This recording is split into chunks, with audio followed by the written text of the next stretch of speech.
बुढा गोरुहरूको देश। प्रदेश 1। मेरो देश बुढा गोरुहरूको देश। बहरहरूको भेषमा बाछी रुँगिरहेका, केही गर्न नसकी पुच्छर सुँघिरहेका यस्तै यस्ता गोरुहरूले भरिएको, बाछा बाछी पाडा पाडीहरूलाई कज्याई कज्याई शासन गरिएको, न चढ्न सक्ने न अघि बढ्न सक्ने, पुच्छर काटिरहेका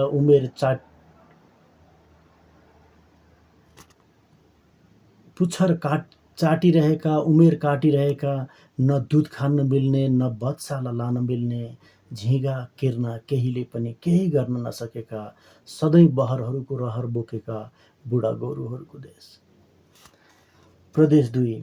राम्रा गुदी भएका बहरहरूलाई नो अब्जेक्सन लेटर धमाधम दिँदै चारै दिशाका सहर ठेलिदिए। अरू रहर पालेका बहरहरूलाई गलैँचा निर्यात गरे जस्तो मुटु फुटाएर प्यारा छुटाएर कोरिया कतार मलेसिया पेलिदिए।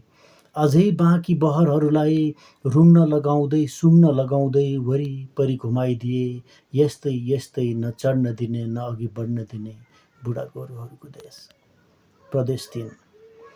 न शरीरमा हिङ भएका न टाउकामा सिङ भएका, काँध पिल्सेर जुवा नबोक्ने, बल सिद्धिएर हलो नजोत्ने 7 सालदेखि रुँगिरहेका बुढा गोरुहरू आफ्नै गोठमा बसेर तल्ला घरे छिमेकीको बाली खान पल्केका, यता केही गर्न नसकी उता सुँघ्न सल्केका बुढा गोरुहरू केही गरे जस्तो गर्न जुधेकै छन्। उनीहरूको जुधाइ अनि बहरहरूको मिचाइ धेरैलाई थिचाइ अनि उनीहरूको निरन्तर घिचाइ हेर्दा हेर्दा हामी थाकिसक्यौँ। यस्तै यस्तै पुच्छरमणि घेर्ने र हेर्ने, बहर थिचिरहने आफू घिचिरहने बुढा गोरुहरूको राज भएको देश। प्रदेश 4।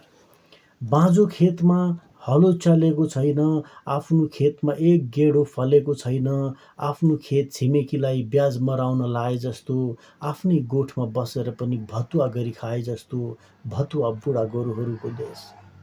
अझै बहरको रहर पालेका, आफ्नै सन्तान मात्र स्याहार गर्न थालेका, आफ्नो चुलो डुब्दा छिमेकीको छिँडी हेर्ने, बाछा बहर नाङ्गै लडिरहँदा मागेको धोतीले आफ्नो आङ बेर्ने, आधा शरीर बिकिसकेका, पौरख गुमाएका अनि परनिर्भर, अंशमा पाएको पन्यु पनि बेचेर खान सिकिसकेका हरिलट्ठक ढिङ्गाहरूको देश।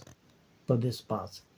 जति कुटे पनि जति चुटे पनि दुख्दै नदुख्ने छाला भएका गोरुहरू, आफैले भरेको होइन अरूले छरेको टिप्नेहरू, किर्ना परेको छाला चिप्रा लागेको चाला हेर्दा हेर्दा हामी वाक्क भएका छौँ। प्रदेश 6। धेरै खेत भएका जमिनदारसँग टाढैबाट भतुवा बसेको धेरै भयो। वारिपारि जतै बसेका बहरहरू पुस्तौँ पुस्ता समय यसै सहेरै गयो। अब खेतमा आफै पस्ने बेला भएको छ, यी बुढा डिङ्गाहरूको बेला गएको छ। प्रदेश 7।